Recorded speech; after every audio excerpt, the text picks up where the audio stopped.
So hey guys, welcome to my YouTube channel. Guys, आज की इस वीडियो में हम बात करेंगे कि बोर्ड एग्जाम में कॉपी कैसे लिखे। ठीक है, अगर आप बोर्ड एग्जाम में 95% यानी 95% लाना चाहते हो तो आपको बोर्ड एग्जाम में काफ़ी जो अच्छी तरीके से लिखा जाता है वो पता होना चाहिए। क्योंकि मैंने बहुत कॉपी चेक किया और मुझे काफ़ी ज़्यादा अनुभव है इसका कि कॉपी कैसे जो बच्चे होते हैं, जो टॉपर बच्चे होते हैं, वो कैसे कॉपी लिखते हैं। ठीक है, तो आप ये देखो बोर्ड की कॉपी यहाँ पर मैं ले रखा हूँ कि कैसे कैसे भरा जाता है और क्या क्या लिखा जाता है। साथ ही उसका बोर्ड का पेपर भी ले रखा हूँ। ठीक है, कि आपको किस टाइप को कैसे तरीका होना चाहिए कि कैसे भरे और कैसे लिखे कि जो टीचर हो काफ़ी ज़्यादा आकर्षित हो।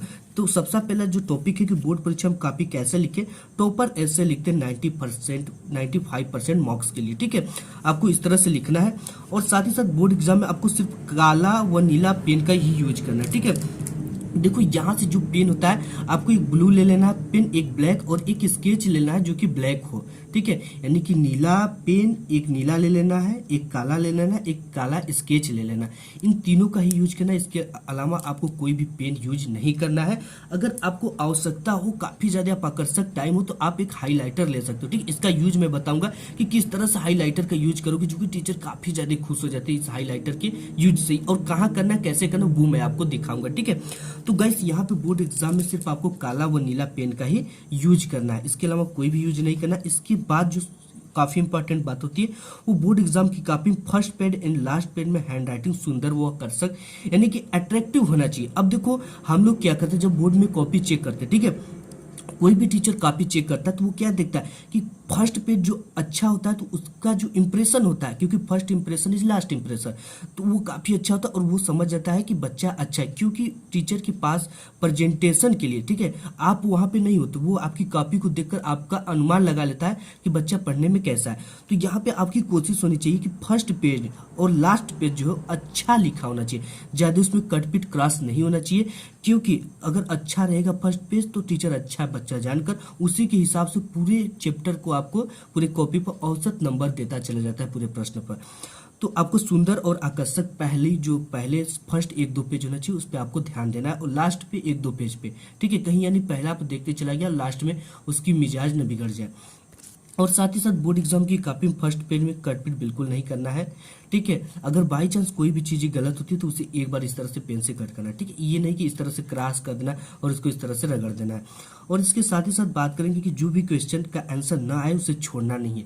देखो कोई भी टीचर ऐसा नहीं है कि अगर कोई भी क्वेश्चन है आंसर नहीं आ रहा है तो आप अपने शब्दों में उससे रिलेटेड कुछ भी कीवर्ड लिख दोगे तो वो आपको नंबर 101% देगा।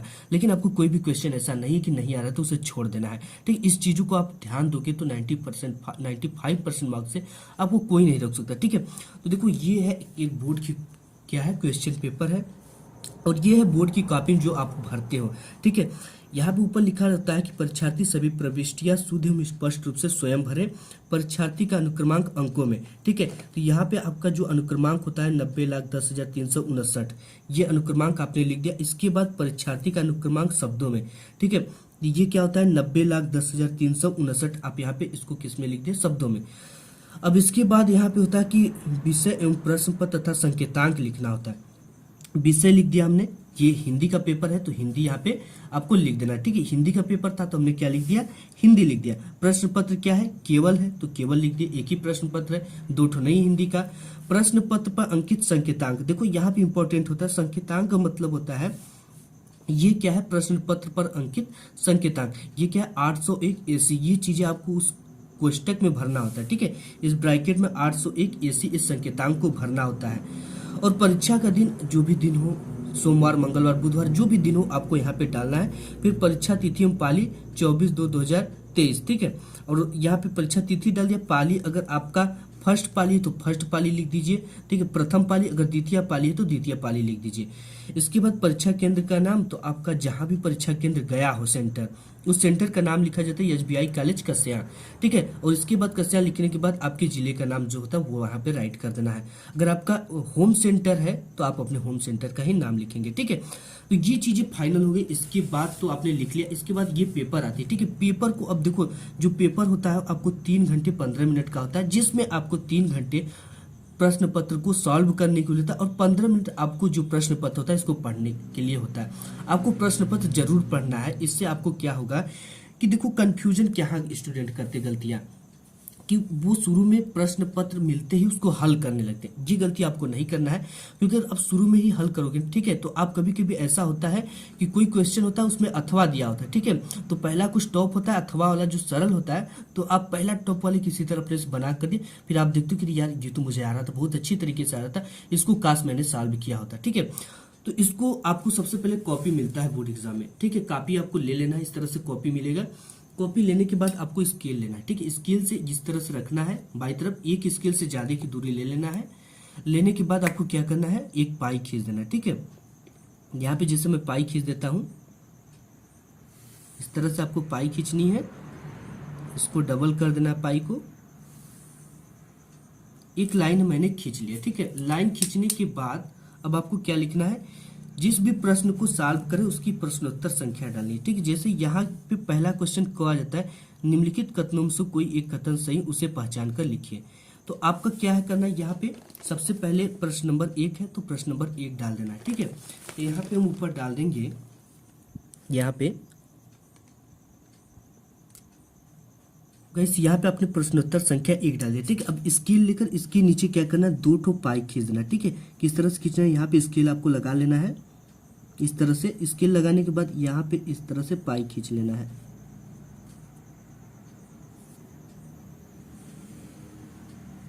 ठीक है। इस तरह से हमने पाई खींच लिया। प्रश्नोत्तर संख्या 1 का हम उत्तर लिख रहे हैं, ठीक है। अब देखो प्रश्नोत्तर 1 में क्या दिया है, क दिया है, ठीक है। क का जो भी उत्तर है वो आपको लिखना है, इसको नहीं लिखना है, ठीक है। क का जो कौन सा उत्तर आपको सही, देखो यहाँ से निम्नलिखित कथनों से कोई एक कथन से उसे पहचान कर लिखिए। हिंदी प्रदीप पत्रिका के संपादक मुंशी प्रेमचंद थे। तितली कहानी विधा की रचना है। महावीर प्रसाद द्विवेदी सरस्वती पत्रिका के संपादक थे। ममता उपन्यास विधा की रचना है, ठीक है।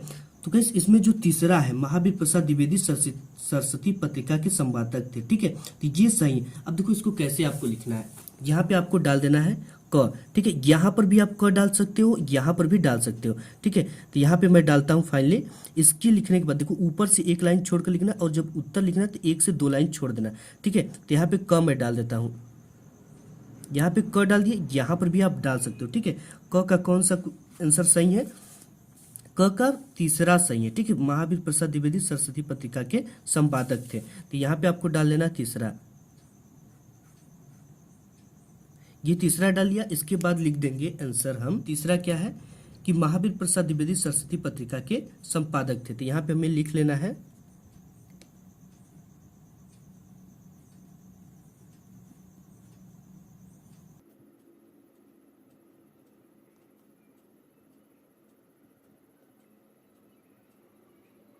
यहाँ पे पहला इसका प्रश्न नंबर क का हो गया कि महावीर प्रसाद द्विवेदी सरस्वती पत्रिका के संपादक थे, ठीक है। तो यहाँ पे पूरा हो गया। अब इसका ख देख लेते, ठीक है।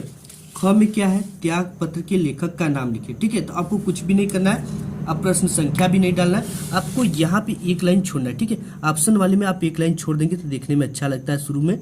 यहाँ पे ख, ठीक है, हमने ख डाल दिया। अब ख में क्या दिया है, जैनेन्द्र, त्याग पत्र लेखक का नाम है जैनेन्द्र कुमार, मुंशी प्रेमचंद, जयशंकर प्रसाद, अमृतलाल नागर, ठीक है। तो इसकी कौन है, जैनेन्द्र कुमार सही ऑप्शन है। तो यहाँ पे हमें क्या करना है, पहला डाल देना है, लिखना है, इनका नाम लिख देना है। अब तो जैनेन्द्र कुमार है त्याग पत्र के लेखक।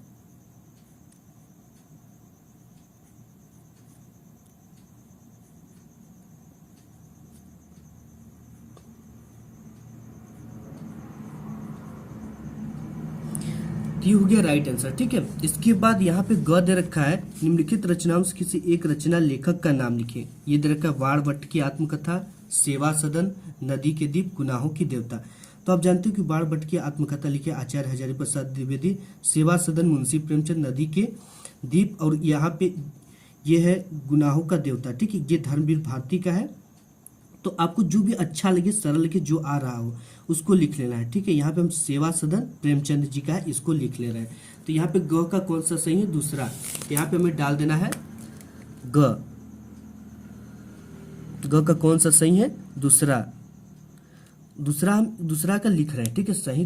तो इसमें लिखा है कि लेखक का नाम लिखना है, किसी एक रचना के लेखक का नाम लिखा है। सेवा सदन मुंशी प्रेमचंद का है, तो इसको लिख देंगे सेवा सदन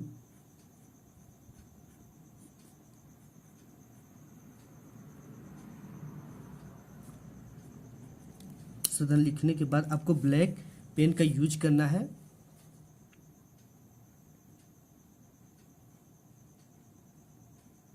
तो यहाँ पे मैंने केवल वकील प्रेमचंद लिखा, आपको क्या लिखना, मुंशी प्रेमचंद। ठीक है, तो सेवा सदन के लेखक कौन है, प्रेमचंद है। इसके बाद घ है, किसी एक रेखा चित्र विधा के लेखक का नाम लिखिए। ठीक है, तो आपको क्या, आप इसमें किसी एक रेखा चित्र विधा का नाम में महादेवी वर्मा लिख सकते हैं। ठीक है, महादेवी वर्मा भी एक रेखा चित्र विधा की लेखिका थे। तो यहाँ पे घ डाल देना आपको, एक लाइन छोड़कर। देखो पहला में क्योंकि यहाँ से प्रश्न नंबर 2 डालना अच्छा नहीं लगता है। ठीक है, तो आप यहाँ पे लाइन छोड़कर लिख दोगे तो काफी ज्यादा सुंदर लगता है। तो यहाँ पे हमने घ डाल दिया, घ में क्या लिख देंगे, महादेवी वर्मा।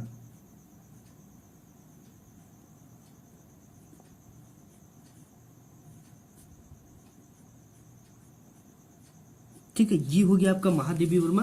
अब देखो ये पेज कहाँ थोड़ा सा रह गया। ठीक है, अब प्रश्न नंबर 2 जो है वो मुझे किस पेज से शुरू करना है, दूसरे पेज से।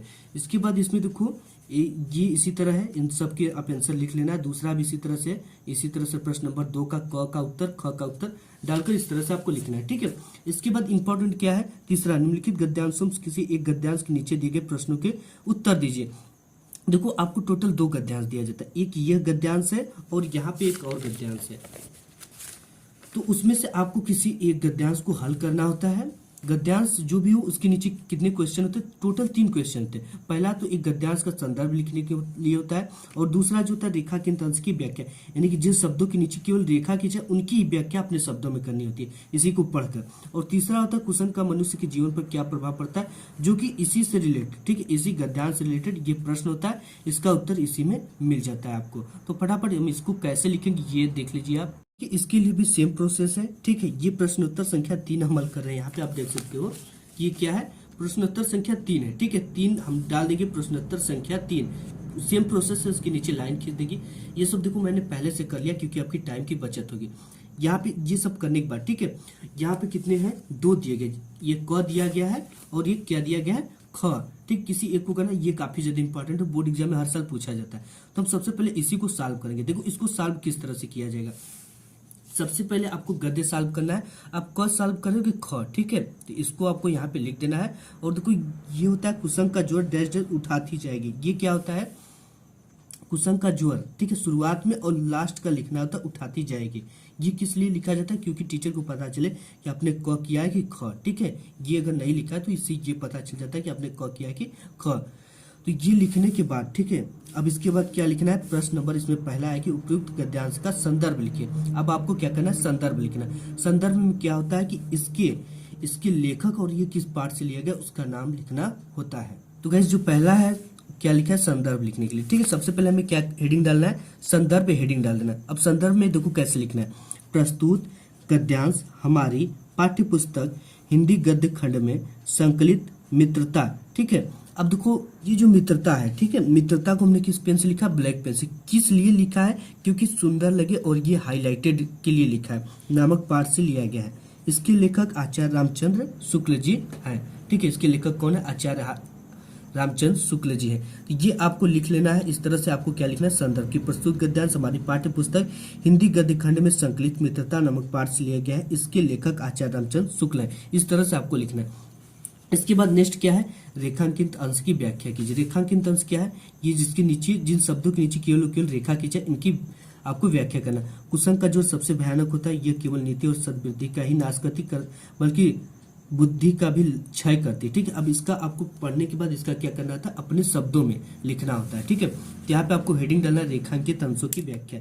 अब देखो जो मैंने हाईलाइटर लिया था वो किस लिए लिया था, ठीक है, यहाँ पे इन चीजों को आप क्या कर सकते हो, हाईलाइट कर सकते हो। ठीक है, क्योंकि ये देखने में काफी ज्यादा सुंदर लगती है। ये इस तरह से हाईलाइटर लेना आपको, क्योंकि बहुत सारे स्टूडेंट क्या करते हैं, ऐसे हाईलाइट करते हैं, उनकी काफी ज्यादा अच्छा लगती है देखने में। ये देखो कितना अच्छा लगने लगा। ठीक है, तो इस तरह से इसका काम है। अगर आपके पास समय बचता है तो आप इस तरह से हाईलाइटर का यूज कर सकते हो, कोई दिक्कत नहीं है बोर्ड एग्जाम में।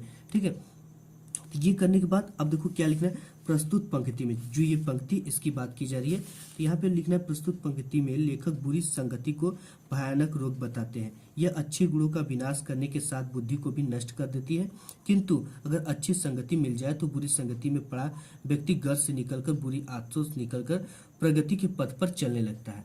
ठीक है गाइस, तो ये इसका आपको क्या हो गया, व्याख्या हो गया। अब इसके बाद नेक्स्ट है एक क्वेश्चन, कुसंग का मनुष्य के जीवन पर क्या प्रभाव पड़ता है। तो आपको इसी में से क्या करना है, आंसर को निकालना है। ये जो कुसंग है इसका क्या असर पड़ता है मनुष्य पर, कुसंग का ज्वर, ठीक है, ये कुसंग का दोस्ती ही बता रहा है कि बहुत ज्यादा भयानक होता है। इससे आपकी क्या होती है, सद्बुद्धि की नष्ट होती है, और आप ये चीजें, ठीक है, सद्बुद्धि का, आपके सद्विचार का, सद्बुद्धि का नाश करता है, का नाश ही नहीं बल्कि बुद्धि का भी क्षय करता है, ठीक है। तो ये कुसंग मनुष्य का जीवन पे आपको प्रभाव पड़ता है। इसके बाद जो नेक्स्ट क्वेश्चन है आप यहाँ पे देख सकते हो, ठीक है। तो उसी तरह से चौथा जो होता है कि निम्नलिखित पद्यांशों से एक पद्यांश की ससंदर्भ सहित व्याख्या कीजिए, ठीक है। ये उसी तरह करना होता है आपको। अब देखो यहाँ पे ये चीजें सीख दो आप। यहाँ पे पांचवा आ जाता है कि निम्नलिखित लेखकों में से किसी एक लेखक का जीवन परिचय देते हैं, उनकी किसी एक रचना का नाम लिखना है आपको, ठीक है। डॉक्टर राजेंद्र प्रसाद, जयशंकर प्रसाद, आचार्य रामचंद्र शुक्ल। तो किसी एक लेखक का आपको क्या करना होता है, जीवन परिचय। अब देखो इसका कैसे लिखना है जीवन परिचय। तो इस आपको जीवन परिचय लिखने के लिए क्या करना है, प्रश्नोत्तर संख्या 5 डाल देना है, ठीक। जैसे हम सभी में डालते आए हैं, ये 5 है, तो प्रश्नोत्तर संख्या 5, और किसका हमें लिखना है, इसमें से दूसरे का लिखना है, तो दूसरे का ये क सॉल्व करें, ठीक है। तो यहाँ क डालना है, और यहाँ पे दूसरा है जयशंकर प्रसाद जी का। अब आपको हेडिंग क्या डालना है, जीवन परिचय, ठीक है। ये आपको हेडिंग डाल लेना। हेडिंग डालने के बाद जीवन परिचय आपको केवल ब्लैक स्केच का ही प्रयोग करना है, ठीक है। तो यहाँ पे जयशंकर प्रसाद का जन्म देखो जैसे हुआ तो वो सब आपको लिखना है। इसके बाद इनका क्या करना है, जो जन्म है उसको क्या करना है, ये जो मैंने रेड किया आपको, इसको किस पेन से लिखना है, काला पेन से लिखना है, ठीक है। और इनके माता का नाम, और इनकी कुछ जो हिंदी, संस्कृत, उर्दू और फारसी का गहन अध्ययन किया उनको आपको ब्लैक पेन से लिखना है, और इनकी मृत्यु को ब्लैक पेन से लिखना है, ठीक है। इसके बाद इनकी प्रमुख कृतियां यानी इनकी प्रमुख रचनाएं पे आपको 1 नंबर मिलता है। तो आप इनकी कोई भी एक रचना जानते हो, जैसे तितली, रहर, चंद्रगुप्त, कामयानी, सकंदगुप्त, ये सब आप लिख सकते हो, ठीक है। तो इस तरह से आपको जीवन परिचय लिखना है। आज की वीडियो में बस इतना ही, मिलूंगा एक नेक्स्ट वीडियो में, तब तक के लिए